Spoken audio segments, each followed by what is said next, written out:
Hello guys, જય શ્રી કૃષ્ણ। આજે અમે ગાજર, ડુંગળી અને બીટનું સલાડ બનાવતો તમને શીખવાડીશું। મેં પહેલાંથી ચોપિંગ કરીને રાખ્યું છે।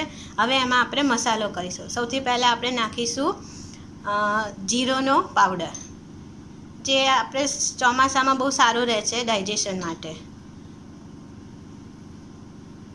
પછી આપણે નાખીશું મીઠું સ્વાદ અનુસાર, જે એનર્જી બાર છે આપણા માટે। પછી એમાં નાખીશું ધાણા જીરું। પછી જો તમને લાલ મરચું ખાતા હોય તો તમે લાલ મરચું નાખવું, અને નાના બાળકોને ખવડાવો તો ઓછું નાખવું। હવે એને હલાવી દઈશું, એને મિક્સ કરી દઈશું। આપણે એને મિક્સ કરી લઈશું।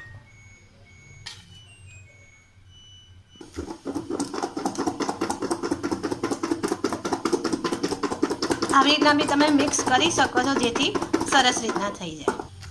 તો આપણું સ્વાદિષ્ટ, ચટપટું અને હેલ્ધી સલાડ તૈયાર છે। જો તમને મારી રેસીપી ગમે તો લાઈક કરજો, વિડીયોને શેર કરજો અને ચેનલને સબસ્ક્રાઈબ કરજો। Thank you. જય શ્રી કૃષ્ણ।